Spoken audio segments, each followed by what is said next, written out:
नहीं दिया गया, हमसे धोखा किया गया, हमसे इंसाफ नहीं किया गया। मैं उन समाजवादी पार्टी के नेताओं से कह रहा हूं कि तुम गैरों की चौखट पर जाकर एक हकीर विधानसभा के टिकट के लिए भीख मांग रहे हो। आओ मजलिस में, हम टिकट बांटेंगे, तुमको भीख मांगने की जरूरत नहीं है।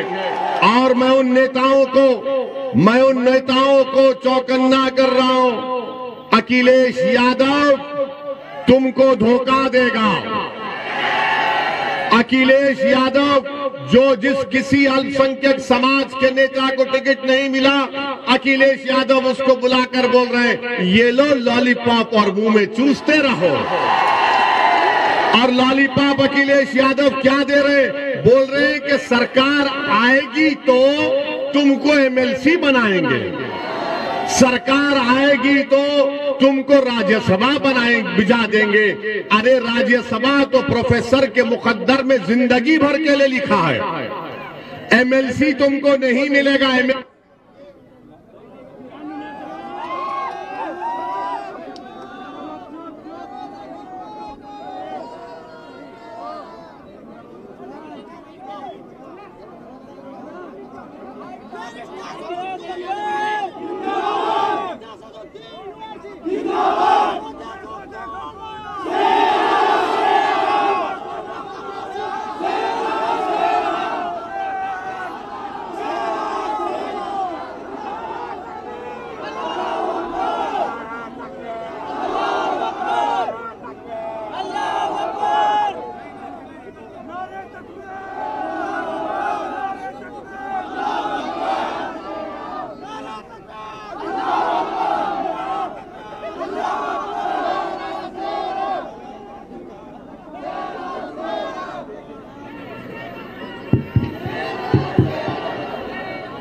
अब आप सोच लीजिए,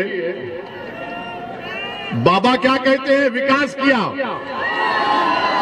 अरे बिजली का इंतजाम नहीं किया, क्या खास विकास किया बाबा तूने? बाबा ने तो कुछ किया ही नहीं। बाबा सिर्फ लंबी लंबी छोड़ते अपने उस्ताद की तरह, मोदी जी की तरह। अनिल, बिजली का इंतजाम नहीं। मैं आपसे अर्ज कर रहा था, मैं आपको बता रहा था समाजवादी पार्टी के बारे में, तो मैं समाजवादी पार्टी के नेताओं को कह रहा हूं कि आप अगर घर में बैठ गए तो हमेशा के लिए बैठ जाएंगे। आइए हमारे साथ आ जाइए, हम आपको अपने कंधे पर बिठाकर आपकी राजनीति को इंशाल्लाह चमका देंगे। अखिलेश यादव आपको डुबा देगा और आपकी राजनीति को हमेशा के लिए दी एंड कर देगा, खत्म कर देगा। अब ये इनको सोचना है कि वो क्या करेंगे। तीसरी बात, यहां पर पिछले बार विधानसभा के चुनाव से किसको जिताया था आपने?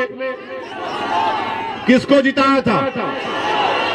कौन सी पार्टी का था? अब कहां कूद कर चला गया? कुलाठी कहां मारा? अब उसका जिम्मेदार हम हैं।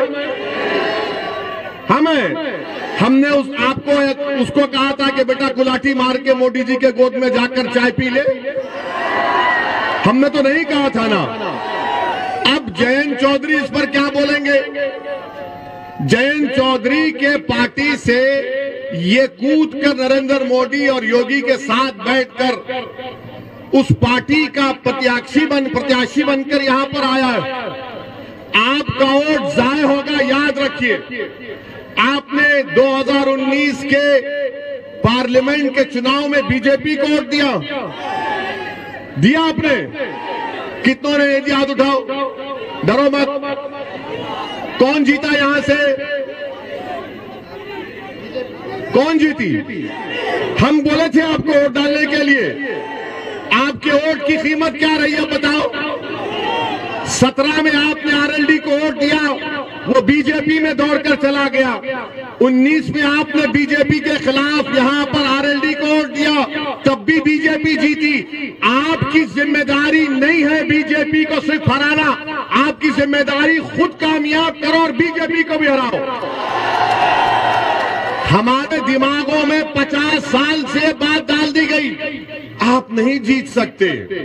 मैं आपको मिसाल दे रहा हूं, हाथी होता है ना, तो बचपन से हाथी को एक मामूली सी जंजीर में बंद करके रख दिया जाता है, और जब वो हाथी बड़ा हो जाता है तो हाथी यही समझता कि जंजीर से जकड़ा हुआ हो। मैं आपसे कह रहा हूं, आप बहुत ताकतवर हैं, अल्लाह ने आपको बहुत ताकत दी है, इन जंजीरों को तोड़ो, एक ताकत बनो। आपके मुकद्दर के फैसले आप खुद कर सकते हैं, बशर्ते कि आप अपने फैसलों पर एतमाद करें, बशर्ते कि आप पूरे अल्लाह की जात पर भरोसा करके अनीस के हक में अपने वोट का इस्तेमाल करिए। मैं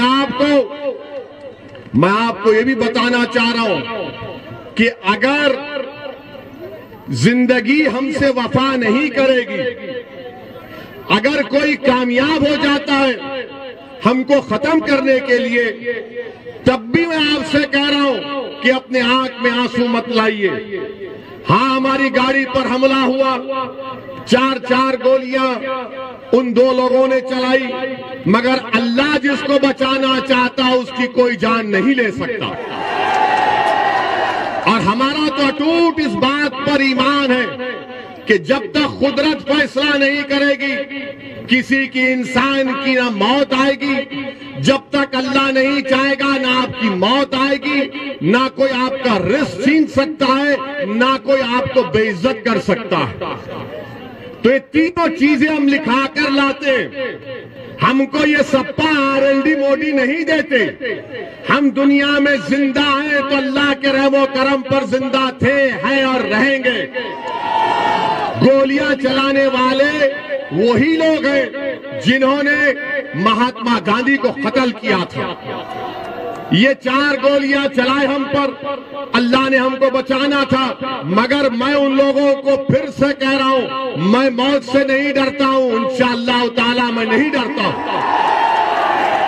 मुझे मालूम है कि इन तमाम जितने दुनिया में लोग आते हैं, अपनी मां के पेट में पलकर जब दुनिया में आते हैं, तो अल्लाह एक वक्त मुकर्रर कर दिया हर एक का, और हम और आप जाएंगे इस दुनिया से।